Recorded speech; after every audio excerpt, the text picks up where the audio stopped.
Et celui-ci aussi. Bien, chers amis, prenez place. J'appelle à mes côtés mes camarades de jeu de ce matin, Mathilde Imer, Thierry Baudet, David Jais et Patricia Nance. Si vous voulez bien me rejoindre.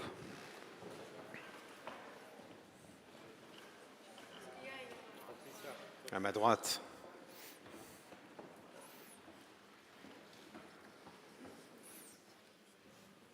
Bien, nous allons entamer la dernière matinée de ce long forum. Et pour cette dernière matinée, nous avons deux débats. Juste après celui-ci, une discussion sur l'engagement et la citoyenneté. Et pour entamer cette matinée, donc une discussion que j'ai le plaisir d'animer, qu'on a intitulée « Gouverner avec les citoyens ». Ceux qui aiment l'histoire politique du XIXe siècle se souviennent probablement de la formule fétiche des Saint-Simoniens « Il faut préférer l'administration des choses au gouvernement des hommes ». Eh bien, c'est presque exactement le contraire qu'on va illustrer devant vous ce matin. Pourquoi gouverner avec les citoyens? L'idée la plus classique du gouvernement, c'est le gouvernement des citoyens, ce n'est pas le gouvernement avec les citoyens.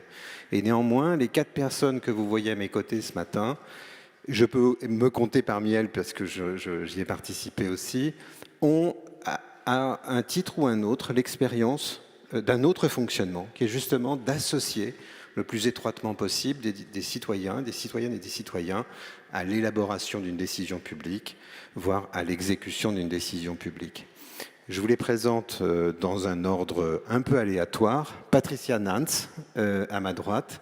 Patricia qui est allemande, politologue, qui s'occupe de l'Agence de sûreté des déchets nucléaires, mais qui est également à la tête d'un laboratoire de gouvernance collaborative, qui est une grande spécialiste de l'innovation démocratique et des processus de participation du public. Mathilde Imer à ma gauche. Mathilde était membre du comité de gouvernance de la Convention citoyenne pour le climat, au sein duquel nous avons collaboré. Mathilde est une militante sur des questions climatiques et écologiques. Elle a été également à l'initiative de la primaire populaire dont vous avez parlé. Thierry Baudet, dans l'ordre protocolaire, c'est lui qui aurait dû être le premier. C'est tout de même le président de la 3e chambre de la République, le Conseil économique, social et environnemental, qui est aujourd'hui l'institution qui organise les conventions citoyennes. Mais c'est également une institution qui a une plus vieille histoire avec les consultations citoyennes, puisque le CESE recueille des pétitions et se saisit de ces pétitions pour nourrir, alimenter certains de ses avis. Tu nous diras où vous en êtes sur chacun de ces fronts.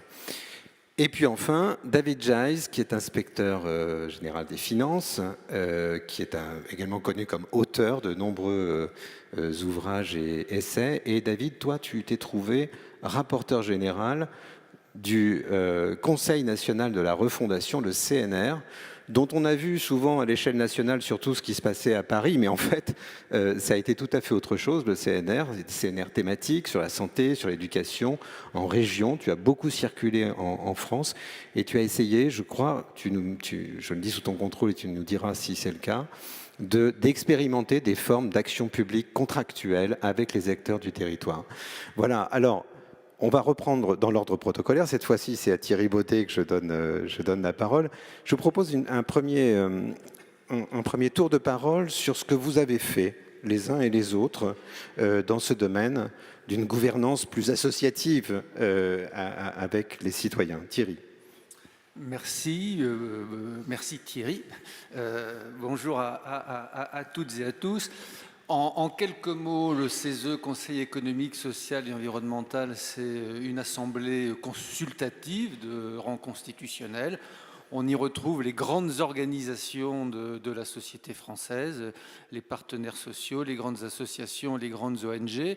Et notre rôle traditionnel, le CESE canal historique, vise à émettre des avis en réponse à des sollicitations du gouvernement, du Parlement, c'est plus rare, et on a aussi une capacité d'autosaisine. Mais il se trouve que cette assemblée de la société civile organisée a été réformée par une loi de 2021 qui nous invite à devenir le carrefour des consultations publiques. En d'autres termes, les citoyens engagés dans les organisations représentées au Conseil s'attachent maintenant, pour enrichir leurs travaux, à associer des citoyens sous des formats très divers. Alors ça veut dire qu'aujourd'hui, au quotidien, quand on travaille sur des avis, on sollicite des Françaises et des Français. Je vais vous donner 2 ou 3 exemples très rapides. On est en train, par exemple, de travailler sur des questions agricoles, sur la question de l'élevage. Eh bien, on travaille avec des éleveurs qui viennent participer à nos travaux sur site. On a fait un travail récemment sur les mobilités douces en zone rurale. On initie des plateformes numériques pour permettre à des citoyens de pouvoir contribuer aux questions qu'on se pose, et on en sélectionne un certain nombre qui viennent travailler avec nous dans le cadre de journées délibératives pour enrichir nos travaux. Actuellement, on a un travail en cours sur le financement de la perte d'autonomie. Il y a une quinzaine de Français qui ont été tirés au sort, qui sont pleinement intégrés dans les travaux de notre commission et qui, pendant 6 mois, vont travailler avec les conseillers. Et puis, il y a la superproduction de participation citoyenne, celle qui attire notamment le regard des médias, les convention citoyenne. Et après la convention citoyenne climat que vous aviez portée, on a maintenant la responsabilité d'en organiser, et à la demande du gouvernement, on a conduit un exercice de convention citoyenne sur le sujet de la fin de vie entre décembre 2022 et fin mars 2023. 185 citoyens tirés au sort pendant 9 week-ends de 3 jours se sont attachés à cette question de la fin de vie, se sont interrogés sur le fait de savoir si le cadre légal existant répondait à l'ensemble des situations rencontrées par nos concitoyens, ou si, le cas échéant, il fallait le faire évoluer. Et puis, dernier élément pour ce premier tour de parole, des citoyens eux-mêmes peuvent nous solliciter. On peut être sollicité par voie de pétition. Aujourd'hui, depuis 2021, 150 000 citoyens âgés de 16 ans et plus peuvent saisir le CESE par voie de pétition. Pour être très honnête avec vous, moi, ça fait 2 ans que je préside le Conseil. Depuis 2 ans, nous n'avons pas été amenés à nous saisir d'un sujet qui nous aurait été apporté par voie de pétition. On est très loin aujourd'hui des 150 000 signatures, notamment pour des raisons techniques. Moi, je me suis un peu bagarré avec la CNIL. Je considère que les conditions qui sont réunies pour que les pétitionnaires puissent pétitionner sont trop complexes et, de mon point de vue, dissuasives. Néanmoins, c'est pour nous, ce site de pétition, ce n'est pas satisfaisant ce que je vais dire, mais c'est néanmoins un site de veille tout à fait extraordinaire pour essayer de percevoir quels sont les sujets de préoccupation des Français. Et déjà, lors de la mandature précédente, mes collègues s'en étaient emparés. On avait notamment fait un avis sur les déserts médicaux et un autre sur la situation de l'hôpital. Ça venait vraiment de sites de pétition. On voyait que ces sujets montaient très fortement. Et pourtant, la situation s'est améliorée, parce que dans le premier texte de loi qui portait là-dessus, il fallait que vous réunissiez 500 000 signatures au format papier. Autrement dit, que c'était absolument impossible. Donc on progresse quand même. Dans 10 ans, probablement, on aura les moyens de faire. Mathilde Dimer, il y a un sujet qui vous est commun à tous les deux, c'est les conventions citoyennes. On avait une discussion en aparté avec Thierry Baudet tout à l'heure. On se demandait quand ça finit vraiment une convention citoyenne. Dans le cas de la fin de vie, bon, on attend la réponse du gouvernement, le projet de loi, etc. Est-ce que tu as un avis sur cette question, juste pour entrer en matière ? Bonjour à toutes et tous. Je Je pense que ça dépend de quel point de vue on se place. Si on se place du point de vue des propositions de loi climat et justice sociale, pour moi, ça se finit avec le projet de loi qui a eu lieu suite à la Convention citoyenne. Par contre, si on regarde plus dans le temps sur le processus démocratique, moi, c'est pour ça que je dis souvent que, à mon sens, la Convention citoyenne pour le climat est un échec d'un point de vue de ce que Emmanuel Macron a fait en tant que président de la République, ce qui reste dans cette loi, où il ne reste que 10% des propositions qui ont été faites par les 150 citoyens tirés au sort. Néanmoins, c'est une réussite sur le processus. C'est la première fois qu'en France, on avait 150 citoyens tirés au sort qui devaient aboutir à des propositions liant climat et justice sociale, écrire la loi, et ils ont réussi. Beaucoup de gens nous disaient « mais ça va foirer votre truc, ça ne marchera pas ». Et à la fin de la 3e session, je peux vous dire qu'avec Thierry et les autres membres du comité de gouvernance, on n'était pas très serein sur le fait que ça fonctionne véritablement et qu'il y a eu un moment de bascule à la 4e session. Et de ce point de vue-là, moi j'ai l'impression que ça ne finit jamais, dans le sens où on a vu qu'il y a d'autres conventions citoyennes qui ont été organisées, notamment au CESE, à l'échelle nationale, mais surtout plein de conventions citoyennes qui ont été lancées au niveau local, où pour le coup, j'ai quand même l'impression que les politiques jouent aussi plus le jeu de la mise en œuvre des propositions qui sont faites par les citoyens. Et donc de ce point de vue-là, je trouve que c'est quand même une réussite d'avoir changé un certain nombre de pratiques qu'on peut avoir au niveau national comme à l'échelle locale. Merci beaucoup. Alors, on va passer de l'autre côté du Rhin. De l'autre côté du Rhin et peut-être un peu aussi de l'autre côté des Alpes, parce que je sais que Patricia a également des origines italiennes. J'aimerais connaître ton point de vue sur ces expériences, mais aussi que tu nous dises comment ça se passe en Allemagne. Tu as participé à des initiatives importantes, je pense notamment à la commission charbon. Qu'est-ce que tu peux nous dire des expériences qui se sont déroulées en Allemagne et qu'est-ce qu'on peut en retenir si on veut capitaliser un peu aujourd'hui? Oui, merci beaucoup. Bonjour à tous et à toutes. Bon, d'abord, je crois que ma première expérience, moi je me suis toujours occupée comme Mathilde entre la participation citoyenne et la transition écologique et les questions de climat. Donc ma première expérience il y a 10 ans, c'était sur faire un pilote pour la participation des citoyens pour créer l'acceptabilité pour une ligne à haute tension électrique.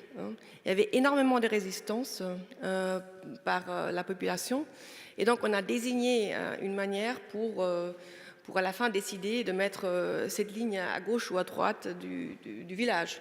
Donc il n'y a pas on ne peut pas co-construire beaucoup de propositions, mais on a vu deux choses. Une, c'était que le savoir local a permis d'avoir des solutions bien meilleures que si c'était fait que par les planificateurs d'environnement.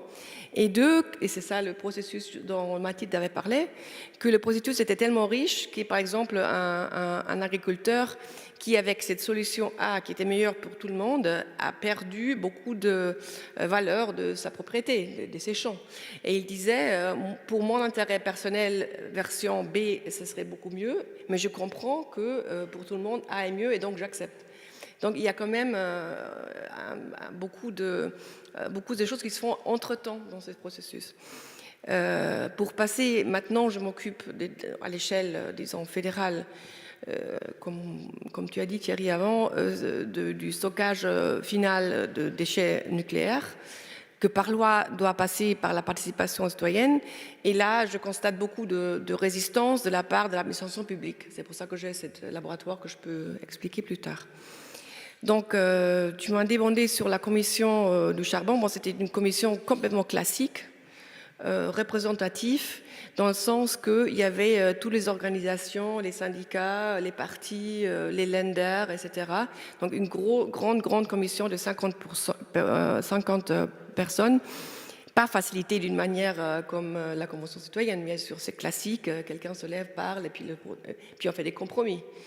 Et on est arrivé à un grand compromis, surtout en sortant 40 milliards ou billions, je ne sais pas, en français, pour faire en sorte que les gens qui perdent leur travail dans les mines de charbon soient, je veux dire, compensés et pour trouver autre chose. Mais la légitimité, on a fait plein de recherches là-dessus, n'était pas énorme. parce que justement, il n'y avait pas du tout avec ça un processus des citoyens, et surtout, c'était, comment je peux dire, c'était simplement dire, voilà, c'est soit les jobs, soit les emplois, soit le climat. Et alors, on fait un compromis entre les deux. Mais ils n'ont pas demandé c'est quoi la question qui est derrière. La question, ça serait été comment créer des emplois soutenables et avoir un processus normatif pour voir voilà, la direction d'une région en dehors de Berlin, par exemple le Lausitz où est tout le charbon. On envisage que cette région va faire ça dans 30 ans et donc on paye X, Y pour y arriver. Ce n'est pas le cas, c'est simplement une liste. On va faire une autoroute, un train et une crèche. Et donc la somme de ces projets payés, ce n'est pas encore un changement structurel d'une région. Et donc à côté, on m'a permis de faire un truc expérimental dans plusieurs villages et la région, et aussi dans tous les niveaux, et le niveau fédéral, pour voir si on peut créer des scénarios pour le futur. Et ce qui était étonnant, c'était qu'il y avait beaucoup des idées dans la région et au niveau local, mais que le niveau fédéral avait aucun intérêt, mais vraiment aucun. Donc il y avait un monsieur du ministère de l'Intérieur qui se lève, jeune homme, qui dit notamment, pour moi, ce qui m'intéresse, c'est la sortie correcte légalement des trésoreries financières. Donc il n'avait aucun intérêt en quoi. Donc ça montre que pour faire en sorte qu'il y a une collaboration entre les différents niveaux et les processus citoyens, mais aussi avec l'État fédéral, il faudrait avoir toute autre architecture, disons, étatique. Voilà. Merci Patricia. Alors avec David, on va changer un peu de style de jeu, mais ça me donne l'occasion de partager une réflexion que je me suis faite, y compris lorsqu'on conduisait la Convention climat. Je me disais, la démocratie citoyenne c'est bien, mais où est passée la démocratie sociale? On va toucher à des objets qui nécessitent des compromis collectifs entre des structures organisées. C'est-à-dire qu'une société, c'est une addition d'individus, mais c'est aussi une accumulation de collectifs, de structures collectives. Et je pense que dans le cadre du CNR, c'est ce que tu as vu de près. Et ce qui m'intéresserait, c'est que tu nous dises un peu comment on peut piloter l'action publique de manière différente en allant chercher ces acteurs-là. Oui, parce qu'effectivement, merci d'abord pour l'invitation. Bonjour à toutes et à tous. Ce qui nous a intéressés, c'est le lien entre démocratie et action publique, qui est très fort en France. Ce n'est pas le cas dans tous les pays du monde. Il y a des pays comme les États-Unis où il y a une démocratie fédérale, représentative, mais au fond, l'action publique, elle n'est pas corrélée au bulletin de vote qu'on met dans l'urne, alors qu'en France, le service public, il est quasiment constitutif de notre contrat démocratique. Et je pense qu'il y a un lien entre la crise démocratique que nous vivons, qui est mesurée par des taux d'abstention records, par l'envolée du populisme, par la défiance dans toutes les institutions, dans tout ce qui ressemble de près ou de loin à une institution, et la dégradation de la qualité des services publics. Et donc le point de départ de la démarche, c'était de dire, au fond, on a en France des grands services publics qui ont fait notre fierté. Je pense à l'éducation ou encore au système de santé. Ces services publics, il faut reconnaître qu'ils toussent un peu en ce moment, ils sont en difficulté, leur performance se dégrade, la satisfaction des usagers se dégrade, le moral des agents publics, que ce soit les infirmières, les enseignants, toutes ces premières lignes au fond du service public, est au plus bas. Et donc, est-ce qu'il n'y a pas un moyen d'améliorer l'action publique tout en approfondissant, au fond, la démocratie? Et on est parti de ce constat, et on a regardé comment l'école ou la santé était organisée. Et ce qu'on voit, c'est qu'on a des services publics qui sont très jacobins, très verticaux, très fordistes, c'est-à-dire qu'ils ont été conçus quelque part entre le 19e siècle et la Libération pour fournir du service primaire en grande quantité. Donc ils ont été pensés pour la massification. Regardez comment a été organisé le système d'éducation français. C'est à la fois très vertical parce que ça vient de l'État central, c'est du bien primaire parce qu'il faut en gros alphabétiser très vite des millions de paysans analphabètes acquis aux superstitions religieuses et aux langues régionales. Et c'est construit un peu contre la société aussi, puisque effectivement, il faut que l'éducation soit la moins perméable ou la moins poreuse aux contextes locaux. Vous connaissez le livre de Mona Ouzouf, Composition française, qui est un très beau livre et qui raconte très bien tout ça. Et le système de santé, au fond, c'est la même chose. Regardez l'organisation de la médecine de ville, les cabinets de médecins généralistes, d'infirmiers libéraux, de pharmacies d'officine. Cette organisation n'a pas beaucoup changé depuis l'ordonnance de 1928. C'est-à-dire qu'on a une logique d'offre, on a une logique plutôt malthusienne, c'est-à-dire au fond une démographie médicale contrainte, contrôlée, et on fournit du service primaire. Sauf que entre-temps, la société a profondément changé. La massification de l'enseignement supérieur et la massification de l'offre de soins a produit des résultats, puisqu'on a amené 80% d'une classe d'âge au bac, on a une population qui est alphabétisée, éduquée, etc. On arrive à peu près, on a éradiqué les grandes pandémies et les grands malheurs qui ont longtemps fait des cheveux blancs au corps médical. Et aujourd'hui, au fond, on a des besoins qui sont beaucoup plus diffractés, beaucoup plus différenciés, beaucoup plus complexes, dans une société qui est elle-même beaucoup plus complexe. On n'a plus une société qui est rurale, immobile, qu'il faut alphabétiser et à laquelle il faut fournir du soin primaire. On a une société beaucoup plus complexe. En santé, par exemple, le vieillissement de la population fait qu'on a beaucoup plus de maladies chroniques.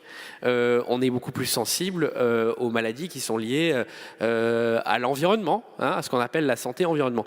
Et donc, il faut changer nos systèmes publics. Et changer nos systèmes publics, ça veut dire leur faire prendre un tournant.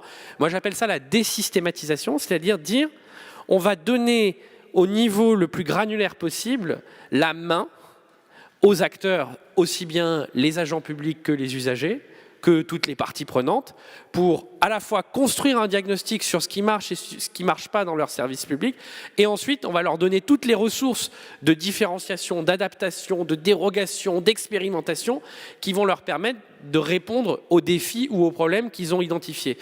Alors, ces choses-là, ça demande beaucoup de subtilité parce que c'est très différent d'un service public à l'autre. C'est-à-dire que, au niveau de l'éducation, le niveau le plus pertinent, c'est l'établissement scolaire ou à la rigueur un groupe d'établissements, par exemple dans la ruralité, un collège et les écoles primaires du secteur. Si vous faites ça au niveau du rectorat, ça n'a absolument aucun intérêt, sauf pour des grands projets informatiques, etc.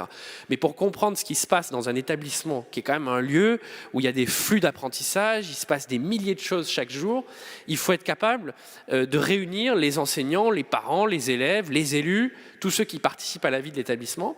Il faut avoir des bonnes données, donc il faut comprendre pourquoi, par exemple, dans un collège REP+, le niveau en maths est 10 points en dessous de la moyenne départementale. Qu'est-ce qui se passe, au fond, qu'est-ce qui explique ces résultats décevants? Et une fois que ce diagnostic a été construit, on peut mettre l'accent sur l'apprentissage des mathématiques en rajoutant 2 heures de mathématiques, en faisant des petits groupes pour les élèves en difficulté, en créant un club de maths.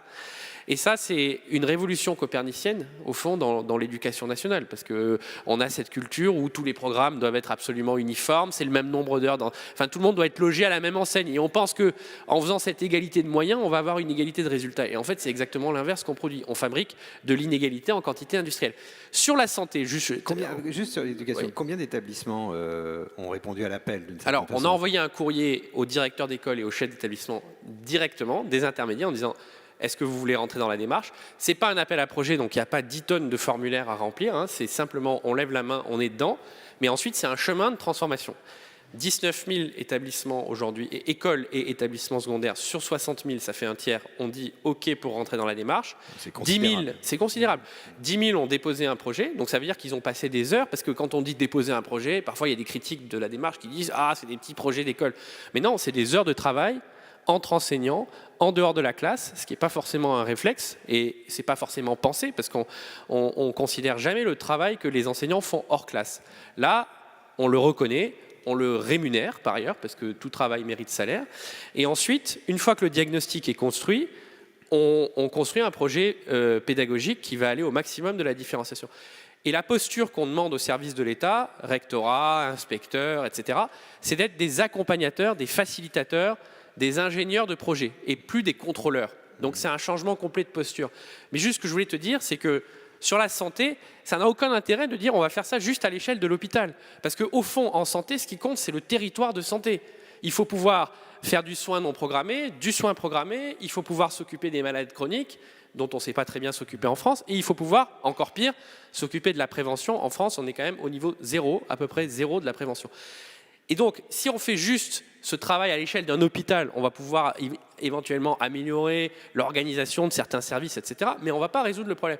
Il faut le faire au niveau du territoire de santé. Et donc, ce qu'on a fait dans le cadre de la santé, c'est de dire, à l'échelle d'un bassin de santé, on met autour de la table la médecine de ville. Et là, on a un problème, c'est que en fait, la médecine de ville, elle est diffuse. Il y a plein de cabinets de médecins, d'infirmiers, de pharmaciens. Donc, il faut elle-même qu'elle s'organise. Et c'est pour ça qu'on fait monter en puissance, c'est un peu techno, pardon, mais les CPTS, les communautés professionnelles territoriales de santé. En gros, c'est les associations des professionnels de la médecine libérale, pour qu'ils puissent parler d'égal à égal avec l'hôpital, avec l'assurance maladie, avec les élus, avec la préfecture, sur la base de vraies données. Qu'on regarde ensemble, ce qu'on ne fait pas en France, les données. Combien il y a de médecins sur le territoire, quelle est la file active de chacun de ces médecins, c'est-à-dire combien ils ont de patients, et même pour aller plus loin dans la file active, est-ce que les malades chroniques sont bien pris en charge, est-ce qu'ils ont un médecin traitant, quelle est la situation des urgences, qu'on se pose ces questions. Le diagnostic est essentiel, et une fois qu'on s'est posé ces questions, évidemment j'ai oublié les patients dans le tour de table, les patients sont absolument essentiels. Une fois qu'on s'est posé ces questions, on doit construire une action contractuelle, c'est-à-dire dire ben voilà, qui fait quoi? Donc par exemple à Marseille, la PHM, on a constaté un vrai déficit d'offres de soins dans les quartiers nord. Il y a un vrai problème d'information, il y a une démarche d'aller vers qu'il faut construire, c'est-à-dire qu'il faut aller vers ces populations, il faut pouvoir les informer sur plein de sujets. Eh bien, ce que la PHM, donc les hôpitaux de Marseille ont fait, c'est qu'ils ont installé des centres de santé, donc le travail normalement de la médecine de ville, dans les quartiers nord, avec des praticiens hospitaliers qui font des consultations dans les quartiers nord de Marseille.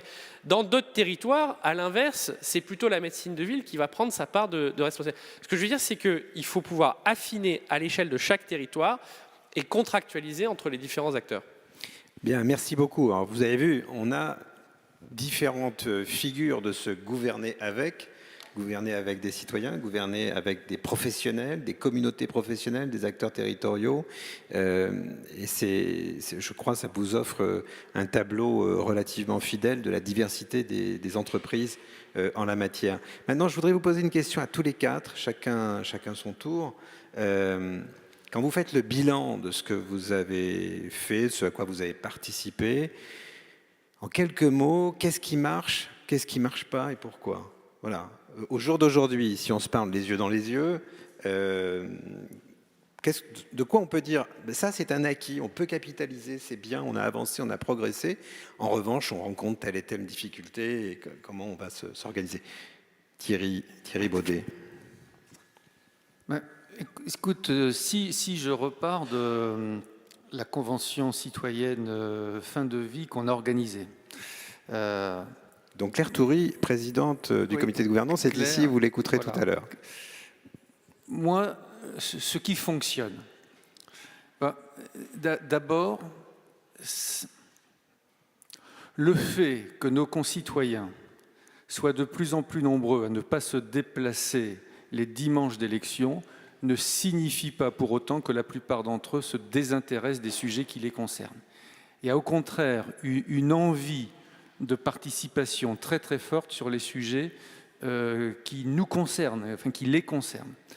Et moi, ce que j'ai pu observer, c'est que le désir de participer, c'est une chose, mais ça ne suffit pas. Il faut créer les conditions d'une participation véritable. Il faut donner aux personnes les outils, les moyens, les méthodes qui vont leur permettre de délibérer. Et quand on crée ces conditions, eh bien on découvre que dans notre pays, des citoyens, je mets des guillemets, ordinaires, peuvent débattre de façon apaisée de sujets qui divisent. Et ça me paraît très important de le dire et de le réaffirmer. Et on voit finalement nos concitoyens, à la fois, moi j'ai pu observer, j'allais dire, leur parcours de compétences. Certains, à travers ce dispositif, ont acquis des des compétences nouvelles dont ils ne se pensaient eux-mêmes pas capables. Être capable de participer à une discussion contradictoire devant 185 personnes dans un amphi, ce n'est pas évident. Donc il y a un parcours de compétences et il y a un parcours de conviction. Et ce que je trouve extraordinaire dans ce parcours de conviction, c'est que dans une convention citoyenne, quand vous êtes tiré au sort, en l'occurrence sur la fin de vie, certains n'avaient pas de point de vue en arrivant, d'autres pensaient en avoir un, et la discussion, elle permet, le cas échéant, de se forger un point de vue, de conforter son point de vue ou d'en changer. Et ça me paraît très, très important. Pardon de le dire comme ça, mais par comparaison parfois avec le spectacle que nous donne le Parlement. Dans une convention citoyenne, il y a de la confrontation. Il y a de la confrontation, mais le désaccord n'exclut ni l'écoute, ni le fait qu'on va pouvoir proposer une réponse. Et ça me paraît vraiment quelque chose de considérable, a fortiori dans la situation dans laquelle nous sommes, où nous avons face à nous des transitions considérables. Et il va quand même falloir être en capacité, on se le disait Thierry tout à l'heure, de bâtir des consensus un peu solides si on veut pouvoir traverser toutes ces transitions qui sont vraiment très très importantes. Donc ça, ce sont les points qui sont pour moi acquis. Le deuxième point qui me paraît important et qui est un acquis, c'est que 185 citoyens tirés au sort, par le tirage au sort, ils ne deviennent pas le peuple souverain. Et en d'autres termes, je pense qu'on a beaucoup réfléchi à ça après la Convention citoyenne climat, et on a dit aux citoyens quand ils sont arrivés, le dernier mot, il ne vous appartiendra pas. Le dernier mot, il appartient à celles et ceux qui ont la légitimité de l'élection. Mais moi, j'aime à ajouter que la qualité du dernier mot, elle dépend beaucoup de la qualité des premiers mots. Et donc, ce qu'il faut encore aujourd'hui consolider, c'est effectivement ce qui sera fait des travaux des citoyens. Autant le fait de ne pas avoir le dernier mot ne signifie pas, de mon point de vue, que c'est simplement un exercice consultatif qui a été produit. C'est-à-dire que les citoyens, ils ont donné des orientations et ceux qui ont passé commande, le gouvernement en l'occurrence, doit revenir devant eux, dire ce qui a été fait, des orientations en question et s'expliquer, à mon sens, sur, par exemple, ce qui n'aura pas été retenu. Donc on a encore un énorme travail à faire pour bien penser l'articulation entre cette démocratie participative et la démocratie représentative. Pour moi, on n'est pas dans une logique de concurrence, de compétition, on est dans ce que j'appelle un nouveau chaînage ou un nouveau continuum démocratique qu'il faut inventer. Et puis pour ne pas être long, je vais prendre un autre élément, je pourrais en évoquer beaucoup. Ce qui m'a frappé, c'est 185 citoyens qui délibèrent. Ces 185 citoyens, par le tirage au sort, d'une certaine manière, ils reflétaient une diversité plus grande de la société française que nos représentants au Parlement. Mais ce n'était que 185 citoyens. Ils ont délibéré au nom de la société et il me semble que pendant ce temps-là, la société a débattu en parallèle des travaux de la Convention. Il y a eu beaucoup de tribunes sur la fin de vie, il y a eu beaucoup de prises de position, etc. Mais pour autant, quel chemin peut-on trouver pour que le travail de ces 185 citoyens résonne beaucoup plus auprès, j'allais dire, de l'ensemble du corps social de notre pays. Et moi, il y a une idée à laquelle je suis attaché, on l'a souvent évoqué avec David. Vous savez, le président de la République, à mon sens, j'allais dire presque davantage sous la contrainte que par une volonté profonde, d'une certaine manière, face à des situations particulières, il a inventé deux grands dispositifs. Vous vous souvenez du grand débat national à la suite de la crise des Gilets jaunes et puis la Convention citoyenne climat. Moi, je ne confonds pas les démarches. Dans un cas, on est dans une démarche participative où on recueille le point de vue, l'opinion de très nombreux Français. Et dans la Convention citoyenne, avec moins de citoyens, on a une démarche délibérative où on approfondit, on creuse un sujet. Moi, en réalité, je pense qu'il faudrait savoir rapprocher ces deux démarches. Et il me semble, pardon David, hein, j'emprunte aux travaux que vous avez menés, mais dans lesquels je me retrouve pleinement, je pense que dans notre pays, il y a un certain nombre de grands sujets qu'on devrait régulièrement passer au tamis de la société. Les passer au tamis de la société, c'est probablement les soumettre à nos concitoyens dans une démarche type grand débat national pour recueillir le ressenti, le point de vue, les émotions, les perceptions, les inquiétudes, les craintes, les aspirations, etc. Et ce matériau pourrait être un des entrants pour une démarche délibérative type convention citoyenne en suivant. Et ça créerait, si vous voulez, une résonance plus forte des travaux de la convention citoyenne dans la société et ça donnerait des points d'appui supplémentaires avant de transmettre les travaux au Parlement. Je donne juste un exemple pour illustrer, c'est un sujet qui me tient à cœur. On va bientôt avoir au Parlement un texte de loi sur l'immigration. Ce ne sera jamais que le 23e texte de loi en 30 ans. Et nos concitoyens vont se dire, après le 23e, un 24e, un 25e, un 26e, par exemple, à la faveur d'un fait divers. Et on voit bien que dans cette démarche, finalement, on va créer toutes les conditions pour que toutes les certitudes féroces s'expriment et se déploient. Et bien ça, typiquement, c'est un sujet qui mériterait d'être passé au tamis de la société. Et je pense que le dispositif que j'imaginais, un peu de coupler une démarche type grand débat à une démarche convention citoyenne, serait de nature à éclairer les faits plutôt que d'attiser les certitudes féroces. Et je pense que c'est des démarches qui seraient vraiment très utiles. Alors, je pense que le président Baudet, Thierry, tu faisais allusion aux travaux qui avaient été conduits dans le cadre de la commission Bernasconi, dont David était le rapporteur, commission qui avait proposé l'idée d'un cycle délibératif qui essaye de combiner la participation de masse du modèle grand débat avec la délibération de qualité en petits groupes des conventions citoyennes. Je le dis pour le public, comme ça le sous-texte est connu. Mathilde, donc Thierry a évoqué beaucoup de conclusions positives, finalement, si je l'écoute bien, enfin, en posant un problème qui est un problème très sérieux. Comment on fait d'un bien collectif de 185 à un bien commun de 60 millions d'individus? Quels sont, toi, quels sont les éléments du bilan aujourd'hui? Il y a beaucoup de choses qui vont être communes à ce que dit Thierry, donc je vais passer vite sur les choses sur lesquelles on est d'accord et peut-être m'arrêter sur les points de désaccord et les points de complément que j'aurais. Moi, je suis complètement d'accord sur le fait que le tirage au sort aujourd'hui, c'est bête, mais on sait faire en France. C'est pas si évident de faire un bon tirage au sort véritablement représentatif de la société française.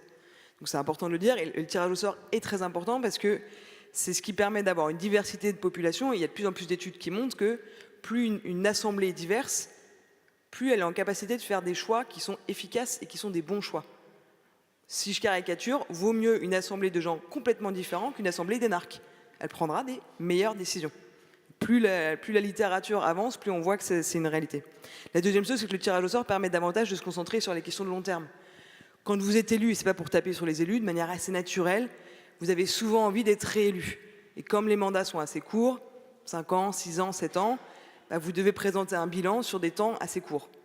Du coup, vous êtes plutôt amené, incité à favoriser le court terme sur le long terme. Et donc je pense que le tirage au sort peut venir en bon complément du système électoral et que c'était une très bonne chose qu'en France, on ait montré que le tirage au sort, on est capable de le faire. Deuxième chose, c'est qu'on a les capacités en termes d'animation et de facilitation de ces conventions citoyennes. Pareil, c'est pas rien. Quand vous avez 150 citoyens tirés au sort, parmi eux, il y en a plein qui ne savent pas prendre la parole en public, qui ont tellement l'habitude d'être méprisés que quand vous leur donnez la parole, ils se retournent pour voir si c'est pas au voisin que vous donnez la parole. Comment est-ce qu'on fait pour que chacun et chacune se sentent à l'aise de prendre la parole, se sentent légitimes à prendre la parole? Sur la Convention citoyenne climat, on avait des climato-sceptiques, enfin, au début en tout cas, à la fin il n'était plus. Comment est-ce que vous leur donnez la parole, qu'ils se sentent légitimes à parler aussi dans une enceinte qui est a priori plutôt pour le climat? Donc ça, on sait faire aussi, et pareil, il y a plein de pays où on n'a pas cette capacité de le faire, donc je pense que c'est bien de le dire. Troisième chose, c'est qu'on sait aussi créer les conditions d'un débat contradictoire. C'est-à-dire mettre à disposition des citoyens des gens qui vont leur présenter des points de vue différents. Si je prends un exemple, deuxième session de la Convention citoyenne pour le climat, ils avaient en face d'eux dans le groupe Se Nourrir, quelqu'un de la FNSEA, syndicat agricole majoritaire qui n'est pas connu pour être très pro-environnement, Carrefour, si je ne dis pas de bêtises en termes de distributeurs, et puis Greenpeace. Vous imaginez bien que ces 3 acteurs n'ont pas du tout les mêmes points de vue et que les réponses aux questions que les citoyens vont poser ne seront pas les mêmes. Ça, on est en capacité de donner ce débat contradictoire de manière assez simple aux citoyens. Et je vais aller et on est capable de créer avec ce type de dispositif un début de redevabilité des élus. Mais vraiment, pour moi, c'est un tout début. C'est-à-dire que Thierry, les 2 Thierry qui m'entourent, sont d'accord pour dire que le fait qu'il y ait eu des conventions citoyennes pousse les élus derrière à quand même reprendre certaines des propositions. Certains vous diront que s'il n'y avait pas eu la Convention citoyenne climat, il n'y aurait même pas 10%, il y aurait peut-être 1%. Il n'y aurait même pas eu de projet de loi climat et résilience. C'est vrai aussi, c'est pour ça que je dis, pour moi c'est un échec, parce qu'à mon sens, quand on s'engage sur un sans filtre, sur 100% des propositions, quand il n'y a que 10% qui passent, il y a un problème derrière. Néanmoins, je pense qu'il faut aussi entendre que malgré tout, ça crée un début de redevabilité vis-à-vis des élus qui est intéressant. Maintenant, si je m'arrête sur les blocages, pour moi, il y en a 4 grands. Le mépris des élus, les lobbies, les médias et un certain blocage d'élus venant plutôt de la droite qui veulent garder le pouvoir. J'y vais rapidement. Sur la question du mépris des élus, on parle souvent de la défiance que les citoyens ont vis-à-vis des élus. Et nous, on l'a beaucoup entendu quand on a monté le collectif des Gilets citoyens qui rassemblait des Gilets jaunes, des militants écolos et des acteurs d'innovation démocratique, qui ont poussé la Convention citoyenne pour le climat. On a entendu partout sur les ronds-points, ils ne nous représentent plus, ils sont tous pourris, etc. etc. On parle moins de l'inverse, et ça Thierry revient souvent, et moi je trouve ça très juste, et on l'a vécu en négociant avec l'Élysée et Matignon la Convention citoyenne pour le climat. On présentait par exemple 2 schémas de Convention citoyenne pour le climat. Un schéma où c'était 150 citoyens tirés au sort, c'est tout. Il y a un autre schéma où il y avait 2 tiers de citoyens tirés au sort et 1 tiers d'élus. La réponse qu'on a eue de Matignon, ça a été on ne va pas mélanger les torchons et les serviettes. Je vous laisse imaginer qui sont les torchons, qui sont les serviettes. Et ça a été vrai, pas seulement de Matignon, mais un certain nombre de députés qui ont aussi eu peur de cette convention. Qu'est-ce que c'est que ça, des citoyens tirés au sort, ils font notre boulot. Et ça ne veut pas dire que les élus sont les mauvais dans l'affaire, ça veut dire qu'il faut trouver les manières de combiner ces différents modes de démocratie, mais qu'il y a quand même un enjeu de posture de nos élus, sans les mettre tous dans le même sac. Il y en a aussi qui ont des super réactions vis-à-vis de la Convention, qui ont soutenu, mais il y a quand même ce truc-là d'un certain mépris, et qui s'est vu chez Macron, pour moi, au plus haut niveau, dans le sens où c'est ma lecture, c'est la lecture qui est partagée par un certain nombre d'entre nous, c'est qu'il s'est auto-piégé parce qu'il ne pensait pas que de simples citoyens pouvaient aller aussi loin et être aussi précis dans ce qu'ils allaient proposer. Et qu'il allait pouvoir faire comme dans le grand débat, avec plein de propositions un peu vagues et floues, et puis je fais du pick and choose, je prends celle qui m'intéresse, et puis voilà, j'ai fini la Convention citoyenne pour le climat, j'ai fait ce qu'ils m'ont dit. Donc il s'est retrouvé peut-être auto-piégé par son mépris de la capacité des citoyens à pouvoir aller jusqu'au bout de propositions assez concrètes. Le deuxième grand blocage, à mon sens, c'est la question des lobbies.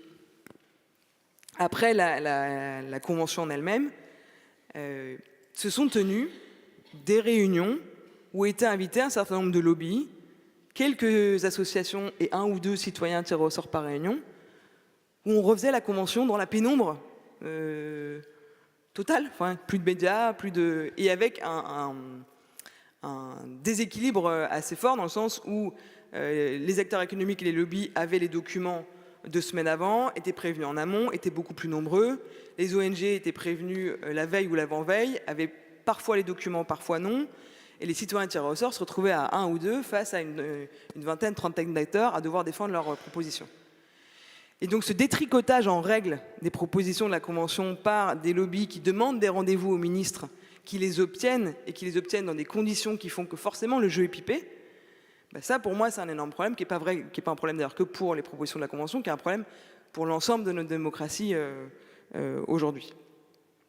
Le troisième problème, à mon sens, c'est les médias, et je ne les montre pas du doigt forcément qu'eux, je pense qu'on n'a pas trouvé la formule avec les médias, mais, et ça va faire lien à ce que tu disais Thierry, nous à la base on ne voulait pas que ce soit uniquement une convention citoyenne à 150 citoyens qui réfléchissent et puis il y a basta, ça ne crée pas de débat dans le reste de la société. On avait la volonté, en s'inspirant de ce qui s'était fait en Irlande, qu'à chaque fin de session, il y ait une petite capsule qui soit faite au JT de France 2, qui explique où en sont les citoyens dans leur délibération. On n'a jamais eu de réponse après 2 ou 3 mails, je crois, du service public et de France Télévisions. Et ça, je pense que c'est un énorme manque dans le sens où la presse écrite a super bien joué le jeu, mais la télévision n'a pas du tout accroché sur le format Convention citoyenne en nous disant c'est des gens qui délibèrent, c'est chiant votre truc, quoi. Donc ils venaient uniquement quand Macron venait, ou à la fin, pour dézinguer les propositions les plus caricaturales, même quand elles ne passaient pas. Et je finis par un dernier point qui est, quand on regarde qui parmi les élus est vent debout contre les conventions citoyennes, on voit que c'est beaucoup la droite. Et pour moi, ça s'explique, c'est pas juste une posture de la droite, c'est que le tirage au sort permet une meilleure représentation des personnes qui votent plutôt par droite. Les jeunes, les classes populaires et les femmes. Et ces 3 catégories de population sont mieux représentées dans le tirage au sort. Donc je pense que la droite, qui n'a a priori pas l'électorat des jeunes et pas trop l'électorat des classes populaires, n'a pas intérêt à pousser le tirage au sort. Donc ça, je pense qu'il y a aussi un enjeu de comment est-ce qu'on arrive à combiner le tirage au sort dans des institutions aujourd'hui, alors que les députés de droite sont quand même vent debout contre ça. Merci beaucoup. Je me tourne vers Patricia. Sans transition, quel est ton bilan à toi sur les expériences que tu as pu conduire ou celles dont tu as pu être témoin? Alors moi, je considère qu'en Allemagne, au moins, au niveau municipal et local, je crois qu'on est en bon point. Sauf qu'il reste la question comment intégrer la participation citoyenne dans le système politique. C'est-à-dire du début, pas seulement à la fin, mais du début, comment on fait une intégration des membres du conseil municipal, de l'administration publique, etc., jusqu'à la fin, justement, la question, qu'est-ce qu'on fait avec les propositions? Alors, j'ai piloté récemment, donc les dernières 3 ans, un projet avec 2 villes, 10 villes, pas grandes, au moins de 200 000 habitants. Et là, on a vraiment co-construit, si vous voulez, une manière d'intégrer le conseil municipal et l'administration jusqu'à la fin. C'est-à-dire construire les questions, mais surtout à la fin, traduire, si je peux dire, traduire les propositions dans des actions publiques concrètes. Et cela permet, avec un petit groupe de pilotage qui est au-delà des citoyens tirés au sort, notamment donc avec les parlementaires et les fonctionnaires, de changer la culture politique d'une ville. Parce qu'autrement, ça cloche. Il y a une logique, comme Thierry l'a dit avant, une logique totalement différente entre la manière de parler dans le Parlement ou dans les conventions citoyennes. Et donc, c'est une autre manière de penser à résoudre des problèmes véritablement et de ne pas lancer un contre l'autre. Je ne sais pas ce que ça donnerait si on part dans des villes plus grandes. Au niveau régional, il y a un land en Allemagne, c'est le Baden-Württemberg, et depuis 10 ans, a une agence très forte qui s'occupe de la participation citoyenne. Et là, on a vu un changement véritable. C'est le seul. Et justement, chaque loi doit être accompagnée par ce qu'on appelle là une assemblée citoyenne, etc. Mais si on passe maintenant au niveau national, et dans ces jours ici, c'est la première convention citoyenne du Parlement allemand, du Bundestag, sur la nourriture. Ben, je peux vous dire qu'il me semble qu'ils n'ont pas beaucoup appris par l'exemple français, malheureusement. Et du début, les parlementaires étaient très dérangés. Ils pensaient qu'ils étaient délégitimés. Ils étaient nous les représentants. C'est pas les citoyens tirés au sort. Ils ont quelle légitimité? Donc il y avait vraiment un grand débat sur la légitimité de cette convention. Donc ça risque d'être à la fin un exercice, on va voir ce que ça donne. De toute façon, ils n'ont pas encore pensé maintenant comment intégrer les propositions. Et ça pourrait être un backlash total pour les citoyens parce qu'ils perdent leur temps, ils engagent, et si à la fin ça porte à très peu, c'est quand même contre-productif. Donc je crains que ça va peut-être mal finir. Ceci dit, je crois que maintenant il y a une conscience en Allemagne que si... Pardon Patricia, si on veut le suivre un peu, c'est censé finir quand? Où est-ce qu'on en est? On est jusqu'au début. Au Donc tout ça début. va d'encore quelques mois et voilà, à la fin de l'année. À la fin de l'année, ouais. d'accord. Donc, et ceci dit, il y a quand même une conscience qu'avec, comme Mathilde le disait avant, surtout avec la transition écologique, les questions long terme, les grandes directions politiques, on ne peut pas avoir un consensus sociétal sans avoir une consultation des citoyens. Alors, pour avoir un consensus auparavant de loi, je crois qu'on va viser vers cela, mais c'est encore un long chemin. Mais à part ça, je crois que c'est très important ce que David a dit avant, c'est-à-dire que qu'est-ce qu'on fait concrètement quand on écrit une proposition de loi, des mesures concrètes politiquement, etc. Comment apprendre de tous ces des territoires, des gens qui sont vraiment en mesure de les mettre en œuvre, etc. Ça, c'est après. Et là, on est très, très loin parce que je crois que, encore une fois, la participation et des citoyens, mais aussi la collaboration avec la société civile, n'a pas de sens s'il n'y a pas d'innovation de l'État, s'il n'y a pas d'innovation de la fonction publique. Parce que c'est une logique complètement contraire. Pas seulement avec le Parlement qui est normalement en compétition un avec l'autre, les partis, etc. Dans la fonction publique, il y a un autre problème, c'est le problème que les challenges complexes se heurtent avec des petites compétences, des silos, même pas seulement entre les ministères, mais entre les départements des unis dans le ministère. Et donc on n'arrive pas à avoir une pensée, une approche systémique aux problèmes complexes. Ça, c'est un problème grave, selon moi, d'un État qui était justement construit il y a 150 ans avec une société et des challenges complètement différentes.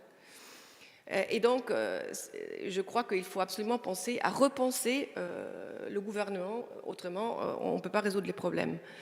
Donc, ce n'est pas seulement une méfiance de l'État envers les citoyens.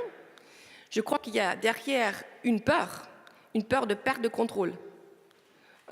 Et une peur de perte de pouvoir aussi. Mais on pourrait penser le pouvoir d'une manière différente. Le pouvoir, selon Arendt, c'est un pouvoir communicatif.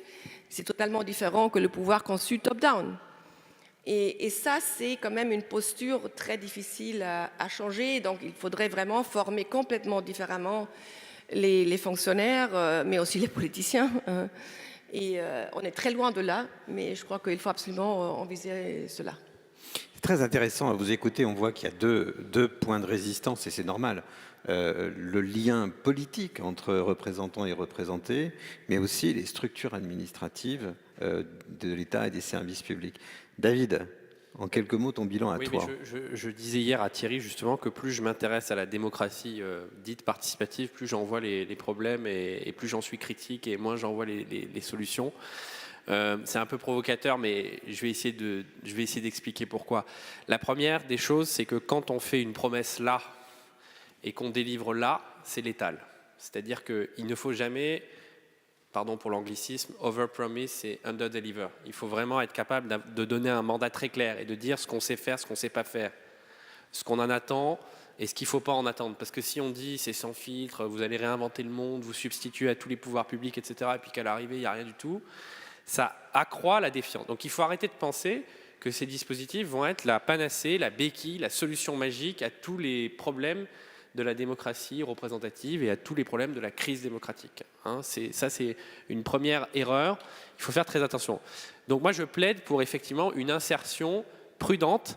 Vous savez, il y a un grand théoricien de la démocratie délibérative qui s'appelle Fishkin qui dit une bonne délibération, c'est pas juste ce dont a parlé Mathilde tout à l'heure, c'est-à-dire de bonnes techniques, de facilitation, d'interaction, de donner la parole à tout le monde à l'intérieur d'un groupe. C'est aussi dans une démocratie un vrai système délibératif, c'est-à-dire que les différentes institutions puissent coopérer entre elles. Et donc le problème quand on crée des conventions citoyennes sans réfléchir à leur articulation avec les autres éléments du système, c'est qu'on crée des effets de concurrence, d'éviction, etc., qui, in fine, dégradent la qualité délibérative et démocratique de l'ensemble du système. Donc moi, je suis totalement, effectivement, pour qu'on arrive à bien penser l'articulation entre citoyens, institutions, société civile organisée.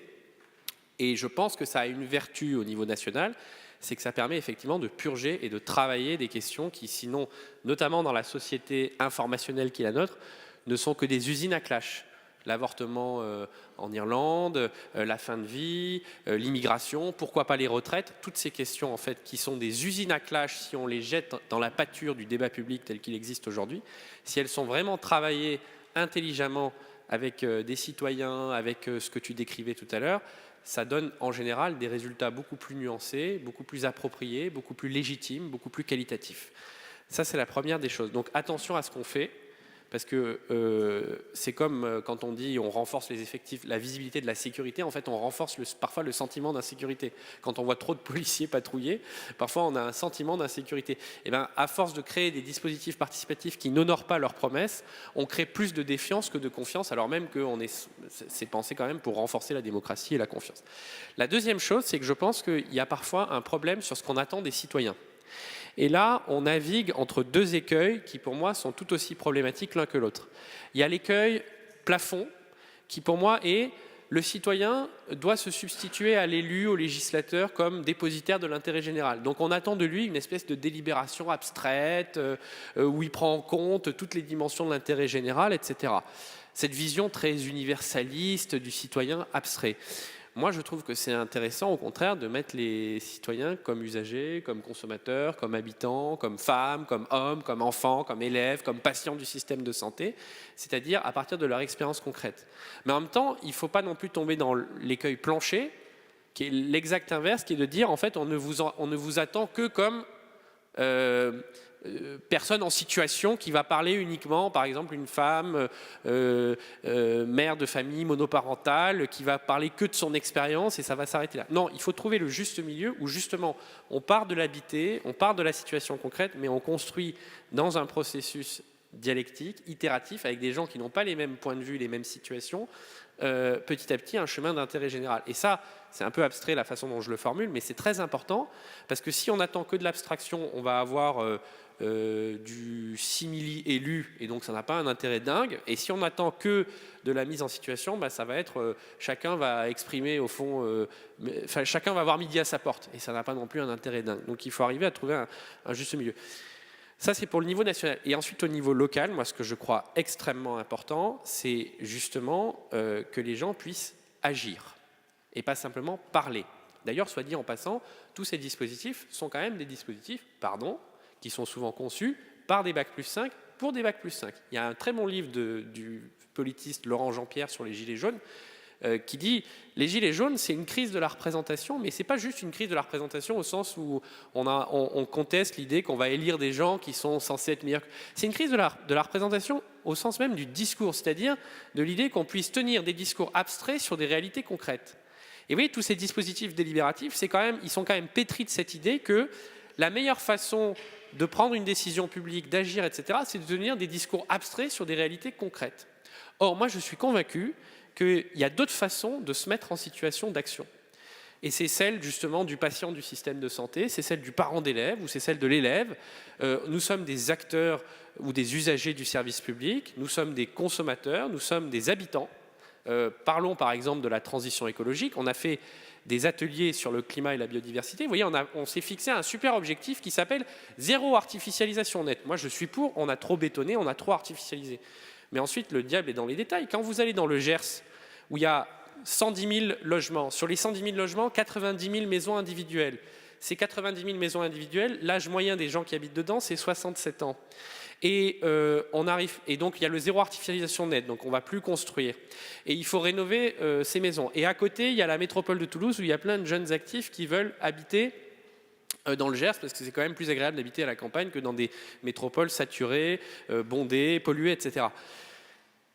Si vous prenez le problème comme ça, le truc est ingérable. Enfin, on ne peut pas s'en sortir. Par contre, si vous faites ce qu'on a fait, nous, à Mauvezin, dans l'intercommunalité des Portes de Gascogne, c'est que vous mettez autour de la table des habitants, des représentants des filières du bâtiment, des artisans, etc., des élus, toutes les parties prenantes, et que vous dites, bon, essayons de trouver une solution où on peut permettre de continuer à loger des gens jeunes qui arrivent, où on peut rénover des maisons qui sont des passoires thermiques, où on n'artificialise pas trop, etc. Et bien là, il y a des solutions créatives qui émergent. Par exemple, l'idée qu'on va consacrer un étage de la maison quand on a un couple de vieilles personnes de 80 ans qui se sentent un peu seules dans des maisons trop grandes, un étage de la maison pour faire venir un jeune couple d'ingénieurs, par exemple, qui vient de la métropole de Toulouse, et on va trouver une solution créative où on va partager les frais, y compris les frais de la rénovation thermique du logement.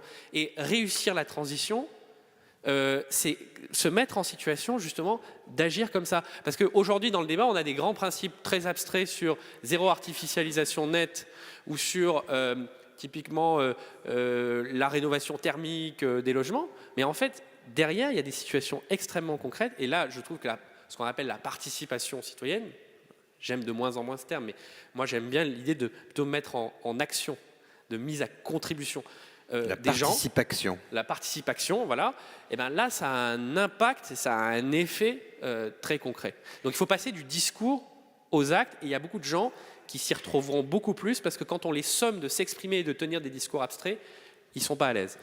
Chers amis, j'avais prévu un troisième tour de parole, mais le temps passe et je voudrais qu'on puisse donner la parole à la salle. Donc, juste un mot de Patricia qui souhaitait réagir aux propos de David. Et puis, on squeezera mon plan de vol, si vous voulez bien, pour entendre les interventions de nos amis.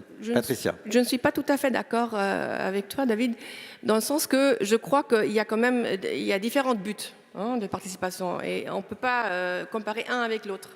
Je crois que justement pour la transition écologique, long terme, il faut avoir des principes et des directions très claires qu'on peut nommer abstraites, mais pour justement qu'on avait vu en Irlande, pour augmenter une polarisation sur l'avortement, sur n'importe quoi, il faut avoir apparemment, avant le Parlement, des conventions citoyennes. Et ça marchait très bien. Ça a permis le gouvernement d'aller beaucoup plus loin que sans ça. Okay, c'est totalement différent et c'est au niveau de discours national que la co-construction, la co-création, comme je l'appelle moi, qui est vraiment passée à l'action. Et là, par contre, tu as complètement raison, je crois que ça ne suffit pas non plus d'avoir des conventions citoyennes classiques, mais il faut avoir la co-création avec différents partenaires. Je fais un exemple. Selon moi, la chose la plus convaincante maintenant dans la transition écologique, c'est des villes qui ont des plans d'action. Par exemple, Louvain 2030, dont la ville est un partenaire d'un consortium de 60 partenaires. Donc l'université, l'industrie, donc les compagnies, la société civile et la ville en est un. Et je crois que La Rochelle est un peu similaire. Il y a le port, l'industrie, l'université, etc. Ensemble, il met en œuvre la transition écologique. Et avec ça, il y a aussi des citoyens. Mais c'est tout à fait une autre logique. Je crois qu'il faut les deux. Au début, il faut quand même des grandes directions. Après, il faut le mettre en œuvre. Merci beaucoup. Il y a donc une première demande de parole. Jean-Louis Missica, au premier rang ici. Si vous voulez bien lui apporter un micro. Voilà. Jean-Louis, nous t'écoutons. Merci beaucoup, merci, c'était vraiment passionnant et j'ai appris beaucoup de choses. J'ai deux questions qui portent toutes les deux sur la Convention citoyenne sur le climat. La première est la suivante. Les citoyens réunis ont rejeté le principe d'une taxe carbone. Or, beaucoup d'experts considèrent que la taxe carbone, c'est un élément fondamental, essentiel, de la transition énergétique et de la transition écologique. Alors, ça m'inspire deux réflexions. La première, c'est que peut-être que 150 citoyens tirés au sort n'échappent pas nécessairement à la démagogie. Et deuxièmement, comment on fait ? Une fois qu'une convention citoyenne a mis à la poubelle une proposition absolument fondamentale pour la transition écologique, comment on fait pour ressusciter cette proposition ? Donc ça, c'est ma première question. Ma deuxième question, c'est, j'ai toujours considéré, j'ai eu beaucoup de discussions avec Thierry là-dessus, que la Convention citoyenne sur le climat a fait l'objet d'une instrumentalisation politique. Alors, Mathilde a souligné, je dirais, l'instrumentalisation politique côté président de la République, c'est-à-dire le sans filtre, et puis ensuite le rétropédalage et le scandale que ça a provoqué. Mais j'aimerais souligner l'instrumentalisation politique inverse, c'est-à-dire le fait que les écologistes se sont emparés de cela, ont affirmé que le gouvernement ne faisait absolument rien, ce qui était totalement faux. Ils ont du coup dévalorisé la loi climat et résilience, dans laquelle il y avait, excusez du peu, les ZFE, le zéro artificialisation nette, les passoires thermiques. Ce faisant, ils ont créé en France les conditions d'un recul sur ces 3 sujets. Parce qu'en disant qu'il n'y avait rien dans la loi, ils ont fait en sorte que personne ne se préoccupe de la mise en œuvre de cette loi, puisque c'était une loi gadget, une loi cosmétique. Et maintenant que l'on est confronté aux échéances, qu'est-ce qu'on dit ? ZFE, c'est pas possible. Zéro artificialisation nette, c'est pas possible. Passoire thermique, c'est pas possible. Et que fait le gouvernement ? Il recule, il recule, il recule. Mais je pense quand même que la responsabilité des écologistes est lourdement engagée dans cette évolution. Merci Jean-Louis. Je m'interdis d'entrer dans la discussion. Je vais laisser Mathilde répondre. Je peux juste rappeler un fait, parce que ça, le modérateur est en droit de rappeler des faits. Dans le rapport de la Convention citoyenne pour le climat, il y avait un soutien explicite à la taxe carbone aux frontières et également mention du fait qu'il serait bon plus tard, lorsque les conditions sociales en auraient été réunies, de reprendre le chemin d'augmentation de la taxe carbone. Voilà, ça c'est des faits qui sont inscrits dans le rapport. Mathilde. Tu viens de faire la première partie de ma réponse, c'est-à-dire qu'il n'y a pas la taxe carbone, elle y est quand même un petit peu, dans le sens où elle est aux frontières de l'Europe et elle est à penser au niveau français.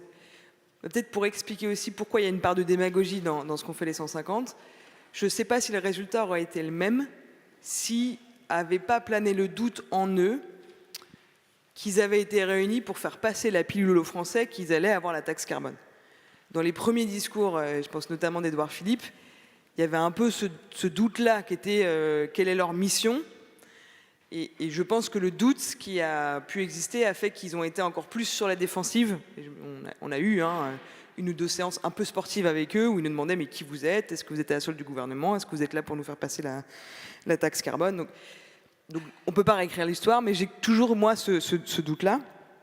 Après, ce que nous ont dit un certain nombre d'experts qui accompagnaient les citoyens de la Convention, c'est qu'au final, sans écrire taxe carbone dans les propositions de loi, ils ont reconstruit par un maillage de propositions l'équivalent de ce qu'aurait été la taxe carbone. Sauf que du coup, ça donne 149 mesures. Nous, quand on avait designé le dispositif, on était sur une dizaine, trentaine de mesures. On ne s'attendait pas à ce qu'il fasse 149 mesures.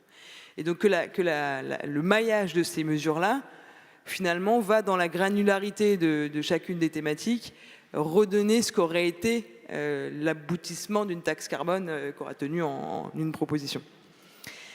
Mais évidemment que, comme tout débat démocratique, il y a une part de contexte. On sortait du mouvement des Gilets jaunes, il y avait des Gilets jaunes dans le mouvement, et il y a une part de démagogie, oui. Et je pense que le plus gros des lobbies, si on regarde, je ne sais pas si tu seras d'accord avec ça Thierry, mais le plus gros des lobbies a été les médias. La dernière session de vote des 150, on a décidé d'ouvrir au fur et à mesure des votes et des débats les résultats aux médias. On aurait pu dire on ferme complètement et on donne les résultats qu'à la fin du week-end. On n'a pas fait ce choix-là en tant qu'organisation. Ce qui s'est passé, c'est qu'entre le samedi soir, où il y avait déjà eu un certain nombre de votes, et le dimanche matin, les 150 citoyens de la Convention ont regardé les réactions à la télé, qu'est-ce qu'on disait de leur travail. Quand ils ont vu qu'on les traitait de Khmer vert, je ne sais plus quels étaient les mots, parce qu'ils osaient proposer le 110 km/h sur autoroute, ou la semaine à 4 jours, ou quelques autres propositions, ils ont pris peur, ils ont commencé à être un peu plus modérés, j'ai envie de dire, dans leur vote. La deuxième chose, sur le biais des écologistes. Alors, je parle d'un point de vue qui est situé, donc je suis biaisée moi-même. Je suis militante écolo, je ne vais pas le cacher. Et j'étais la plus radicale dans le comité de gouvernance. En face de moi, il y avait une personne du MEDEF qui était, j'ai envie de dire, l'opposé inverse. On s'équilibrait avec Catherine. Et on avait eu des débats très intéressants d'ailleurs. Quand même, pour donner notre vécu, quand on a présenté, donc on avait créé un collectif, Gilets citoyens, qui rassemblait des gilets jaunes, des militants écolos et des acteurs de l'innovation démocratique, avec Cyril Dion et Priscilla Udowski. Priscilla gilet jaune et Cyril Dion militant écolo. Quand on a présenté la Convention citoyenne à nos amis militants écolos, ça s'est très mal passé pour nous. On s'est fait traiter de traîtres Ils nous ont dit mais ça sert à rien votre truc, on sait déjà ce qu'il faut faire, laissez les experts, les citoyens vont arriver à des choses qui ne servent à rien ou qui vont être hyper basses en termes d'ambition. Donc je ne sais pas si je dirais que les écologistes en ont fait une manipulation, en tout cas au début clairement pas. Par contre ce qui est sûr c'est que au fur et à mesure ils ont vu que les propositions des citoyens allaient beaucoup plus loin que ce qu'ils pensaient, qu'eux aussi avaient une part de mépris finalement vis-à-vis des citoyens tirés au sort, qui s'est effacée au fur et à mesure du processus. Et la deuxième chose que je veux dire, c'est brièvement, à mon sens, les ZFE, il y a un certain nombre de propositions sur lesquelles il y a des reculs. Il y a certainement une part de responsabilité des écologistes, mais il y a surtout, majoritairement, à mon sens, une part de responsabilité du gouvernement d'avoir repris dans les propositions de la Convention que la partie purement écolo, en oubliant les propositions qui l'accompagnaient sur la question sociale. Quand vous faites que les ZFE et que vous ne permettez pas aux personnes de passer à des bagnoles électriques ou à du train et du TER de manière facilitée, forcément, ça bloque. Donc quand on prend que quelques trucs, ça ne marche pas. Enfin, c'est une nouvelle version du Maximin de Rawls. Là, le minimum de 2021 à la sortie de la Convention est devenu le maximum acceptable par la société, l'espace public aujourd'hui. C'est intéressant quand même à réfléchir. Est-ce qu'il y a d'autres questions, demandes de parole? Si vous faites circuler les micros, merci, dans le public. Également ici. Si vous voulez, je peux commencer, si ça ne dérange pas. Alors, allez-y, commencez, puis il y a 2 autres personnes, et je demande à mes camarades d'être concis et brefs dans les réponses. Allez-y. Merci beaucoup. Donc, Mathéo du Conseil d'anciens de la jeunesse. Moi, j'avais plutôt une question liée à la démocratie participative. On voit aujourd'hui que les exemples de démocratie dite participative se développent à travers le pays, mais il semblerait que déjà un certain nombre de ces limites, notamment vis-à-vis de l'inclusion des classes les plus populaires, semblent déjà atteintes. Et on sait que sur cette perspective, et même de manière plus générale, bon nombre de citoyens se sentent exclus de la vie, notamment politique, et du coup démocratique, ce qui peut notamment expliquer l'abstention record. Et en tenant compte de ces difficultés, c'est là ma question, comment aujourd'hui on peut gouverner avec tous les citoyens? Je vous remercie. Alors, qui veut se lancer? Thierry Baudet. Juste un mot sur l'inclusion des classes populaires, pour être très concret. Mathilde a dit tout à l'heure que on maîtrisait bien dans notre pays le tirage au sort qui permet de refléter la diversité de la population française. Mais par exemple, sur la Convention citoyenne fin de vie, en bout de course, on s'est autorisé à le redresser, ce tirage au sort, parce qu'on a constaté en effet qu'on n'avait pas, dans les personnes qui avaient accepté de participer, des personnes en situation de grande pauvreté, de grande précarité. Et on a fait appel à ATD Quart Monde. Et par le concours d'ATD Quart Monde, on a réussi à faire participer à cette convention citoyenne 8 personnes en situation de grande précarité. Je ne vais pas développer là pour être très concis. J'ajoute le fait elles sont venues, elles sont restées jusqu'au bout. Et naturellement, le fait qu'elles soient là ne garantissait pas qu'elles puissent participer pleinement aux travaux de la commission. Et on a donc réfléchi à tout le dispositif qu'on pouvait leur proposer pour leur permettre d'y prendre part. Et je considère que de ce point de vue-là, ça a été un vrai succès, me semble-t-il. On avait procédé de la même façon pour la Convention climat. Alors, 2 autres interventions. Madame, nous vous écoutons. 3 autres. 4 autres. Oula, alors allez-y. Bonjour. Alors, merci beaucoup pour vos échanges très riches. La question que j'avais, c'était est-il envisageable de faire peut-être des débats autoportés, que ce soit avec le CESE? Je sais que ça a été fait avec le Conseil national de l'alimentation en 2022 sur la précarité alimentaire. Ils avaient publié un avis prévenir et lutter contre la précarité alimentaire. Et en fait, ils ont fait des débats autoportés. Il y en a eu 67 au total. Et en fait, moi, je travaille pour Grand Paris Sud. Et on accompagne en fait au service participation un conseil de développement composé de citoyens, donc acteurs et citoyens bénévoles. Ils ont travaillé sur cette question dans une démarche d'aller vers. Donc on a fait un World Café en allant vers des citoyens de l'agglomération et on a mené ce débat. Et ça a ensuite été remonté au CNA pour leur avis. Merci. Thierry, David peut-être? Non, mais moi, je suis tout à fait... Conseil national de l'alimentation, ils ont fait un travail absolument remarquable. Hein. C'est pour moi, des démarches les plus prometteuses parce que justement, il y a un lien entre l'élaboration de la politique publique et l'expérience concrète, mais qui n'est ni de rester vissé sur l'expérience concrète de chacun, ni d'être dans un discours excessivement abstrait et on va dire, décontextualisé. Et c'est ce chemin de crête dont on parlait tout à l'heure qu'il faut explorer en étant très respectueux de la diversité des contextes sociaux. C'est ce que j'essayais de dire tout à l'heure sur la différence hôpital-école. C'est qu'en fait, ce n'est pas les mêmes contextes sociaux, ce n'est pas les mêmes parties prenantes.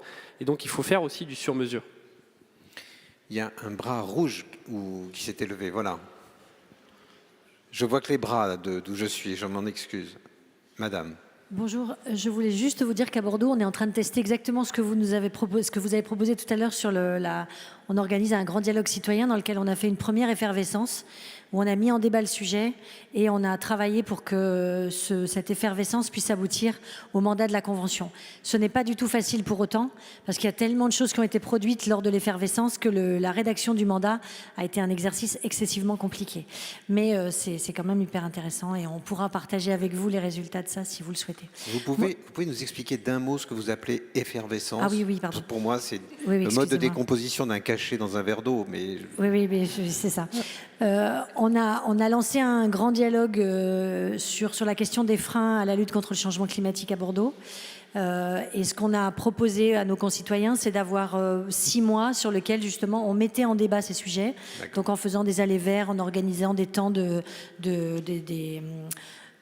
comme des conférences, mais aussi on a été voir nos concitoyens dans les quartiers lors des conseils de quartier, mais on a été aussi les voir avec nous. On a un parlement mobile en bois qu'on installe dans les quartiers tous les ans, et donc on a pu justement aller poser des questions aussi sur le sensible du changement climatique. Et donc voilà, pendant 6 mois, on a récolté de la matière, on a demandé aussi des contributions sur Internet. Et ça, on a appelé ça l'effervescence. Mais mon intervention, elle était aussi un petit peu sur un élément différent dont vous avez un petit peu parlé, c'est la question de, finalement, quand on demande la participation à nos habitants, on demande de partager le pouvoir. Vous l'avez abordé à plusieurs d'entre vous l'ont abordé, et pour moi, ça c'est un élément essentiel.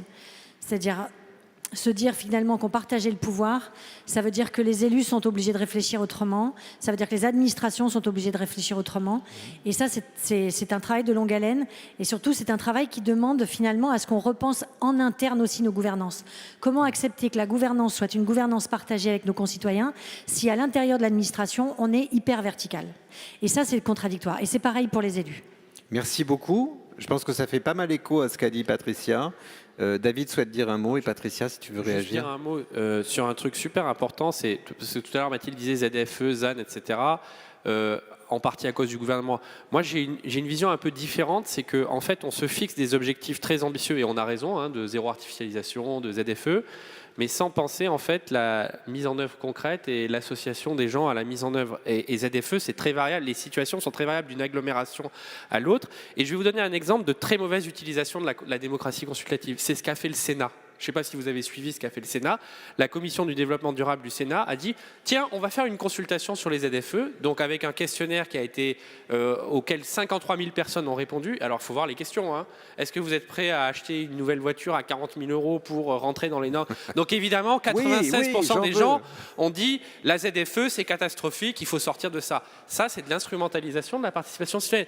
Ce qu'il faut faire sur les ZFE, c'est plutôt à l'échelle de chaque agglomération, parce que chaque contexte est différent, travailler avec les artisans et se lancer dans ce que tu appelles de tes voeux aussi, dans une vraie négociation, de voir qu'est-ce qu'on garde, comment on compense, comment on accompagne, etc.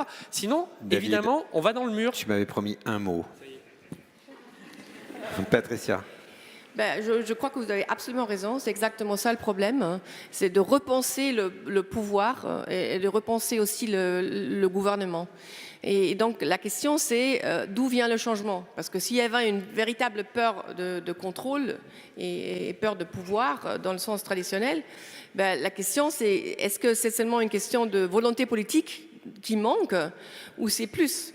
Donc, je considère qu'il faut avoir un changement culturel, mais aussi, comme je dis avant, structurel, c'est-à-dire redéfinir, redesign les structures de l'administration publique et du gouvernement. Mais aussi, évidemment, la posture dans le Parlement où on ne peut pas envisager d'avoir un débat plus constructif qu'au-delà des clivages des partis. Et donc la question vient... D'où vient le changement? J'y cru qu'il y a en Allemagne une volonté politique de reformer l'État, ce n'est pas le cas. Et ce n'est pas le cas pour différentes raisons, je ne sais pas, en France.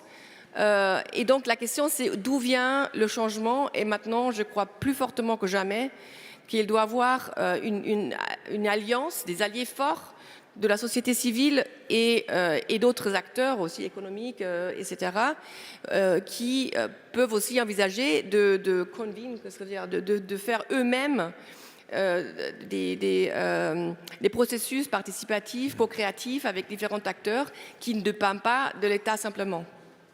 Merci Patricia. Sophie Guilin, de Respublica, notre partenaire.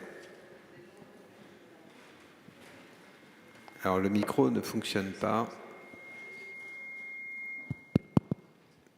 Oui, merci. Alors j'ai été une des modestes animatrices de la Convention citoyenne pour le climat, mais ce n'est pas là-dessus que je voudrais revenir, parce que finalement, à vous écouter les uns et les autres, on a beaucoup parlé de dispositifs qui sont des dispositifs d'une certaine manière captifs, que ce soit les conventions citoyennes ou avec des acteurs, des gens qu'on arrive à réunir, soit parce qu'on les a sélectionnés, qu'on les indemnise, etc. Mais c'est au quotidien, en tant que praticienne de la participation, je souffre aussi, enfin je vois tous les travers, que ce soit parce qu'on est mal connecté à la décision, au projet public, etc. Mais ce qu'on arrive à faire maintenant là, dans des recherches ou des projets européens qu'on fait avec 12 pays, 12 territoires de pays européens, c'est de co-designer avec des élus, avec des agents, avec des citoyens, avec des acteurs, de co-designer les dispositifs. Et qu'est-ce que nous disent les citoyens dans ces dispositifs ? Ne nous demandez pas, même si vous nous indemnisez, et ce n'est pas toujours le cas d'être indemnisé quand on participe à un processus complexe ou long, ne nous demandez pas de nous investir autant que ça. On peut aussi et on veut aussi avoir un geste simple, faire un clic. Même, on en a parlé hier et ça a été un peu démonté comme étant quelque chose qui ne va pas, qui ne permet pas d'aller au niveau de la délibération et de la qualité des échanges dont on parle ici. Mais c'est quand même un geste. Une réunion publique, on les décrit, c'est quand même un moment d'information et de partage. Et puis la chose qu'ils nous disent aussi, c'est venez vers nous. C'est-à-dire que allons organiser les débats qu'on a là, en bas, là où il y a du monde. Allons à des endroits dans les collèges, dans les lycées, avec justement des moments où on prend l'opportunité d'autres rassemblements pour introduire le débat, la discussion, etc. Et ces moments-là, tous réunis, fabriquent un continuum. On a parlé d'un continuum démocratique, mais il est de plein de sortes, ce continuum. Il est territorial, au sein de, finalement, ou qui peut réunir différentes instances, différents lieux, différents moments, différentes opportunités. Il est interscalaire, il est national, régional, métropolitain, tout ce qu'on veut. Il est entre la représentation et les citoyens. Enfin, voilà. Donc, en gros, c'est ce complexe de moments hyper simple et beaucoup plus élaboré qui fait qu'on arrive à toucher une diversité sans avoir toujours les moyens, parce que ce qu'on entend toujours, c'est ça prend du temps, ça coûte cher, et nous, nos échéances, elles ne sont pas à ce niveau-là. Ok, merci pour ce témoignage, Sophie. Je ne sais pas si certains d'entre vous souhaitent réagir. C'est plus une contribution à la discussion. Vous êtes d'accord ? Oui, on est d'accord. On va voter, Sophie. Qui est d'accord ? Voilà, bon, c'est bon. C'est bon.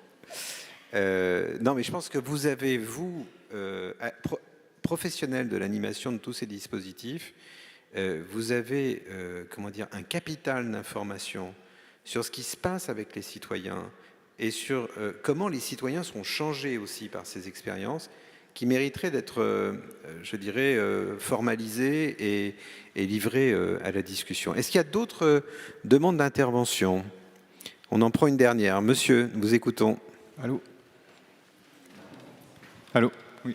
Alors, merci bien pour vos interventions. Je suis content de m'être levé ce matin. Je me lève pour être vu. Vous êtes levé 2 fois, alors. Voilà. Alors, ce qui est très intéressant, c'est finalement ce qu'il faut retenir, c'est qu'il y a 2 conventions citoyennes au niveau national qui ont été mises, certes imparfaites, mais si j'ai bien compris, elles ont quand même le mérite d'exister. Et alors moi, j'avais une proposition au président du CSE. Pour éviter tous les écueils que vous avez soulevés, n'y aurait-il pas intérêt de créer une convention citoyenne pour penser les nouvelles conventions citoyennes, ce qu'elles doivent être jusqu'au bout Est-ce qu'on devient électeur est-ce qu'on est élu du peuple lorsqu'on est en convention citoyenne? Il y aurait peut-être moins d'écueils et moins de frustration, parce que j'imagine que quand seulement 10%, et on verra ce que donnera le projet de loi sur la convention citoyenne de fin de vie, j'imagine qu'il y a une forte frustration lorsque seulement 10% de son travail est retenu. Alors Thierry, une méta-convention, tu achètes? Actuellement, Patricia sur le site de pétition du CESE, il y a effectivement des pétitionnaires qui demandent à ce qu'il y ait une réflexion sur les nouvelles formes démocratiques. Non, moi, en vous entendant, ce que je retiens, c'était Mendes qui disait « il ne faut pas confondre la conviction démocratique et les instruments de la démocratie ».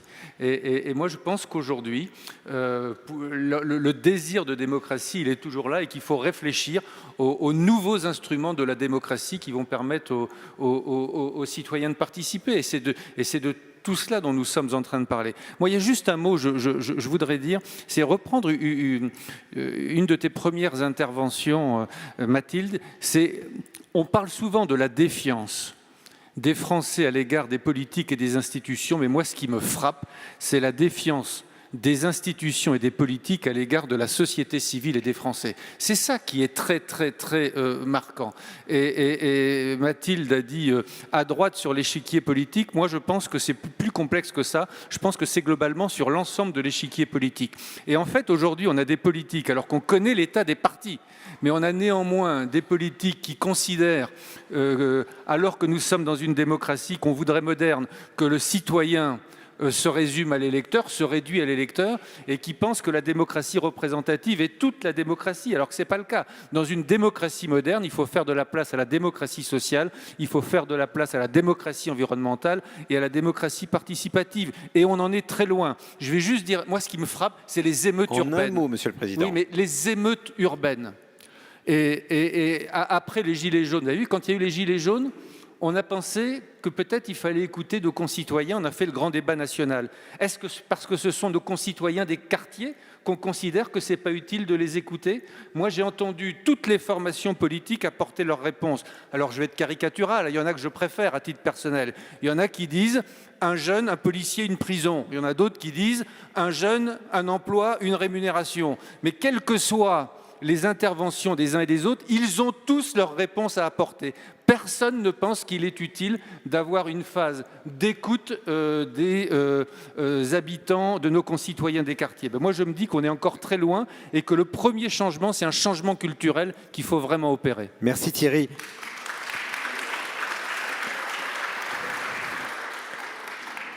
On va donner le dernier mot à Patricia. Si, tu me disais à l'oreille un truc qui intéresse tout le monde. Merci beaucoup. Alors, si j'ai bien compris la question du monsieur, c'était si on ne pourrait pas faire une convention citoyenne sur la démocratie et sur la démocratie participative. Bon, on a fait ça en Allemagne au niveau national. C'est une agence de la société civile qui a fait ça, mais avec l'accord, disons, du Parlement. Selon moi, ça aboutit à nulle part. Parce que les résultats, les propositions étaient pas très stupéfiantes. Il n'y avait pas beaucoup de grandes idées. Et pourquoi? Parce que je crois que l'administration publique et le gouvernement, c'est quand même une black box. Et pour les chercheurs, mais aussi pour les citoyens. Donc ce n'est pas étonnant, il faut avoir quand même une compréhension profonde du fonctionnement de l'État.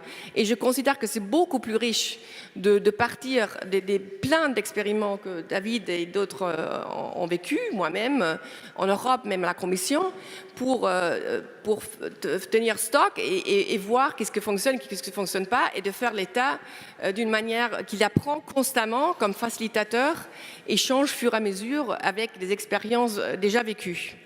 Merci beaucoup Patricia. Eh bien, il est temps de clore cette table ronde qui a déjà un peu de retard.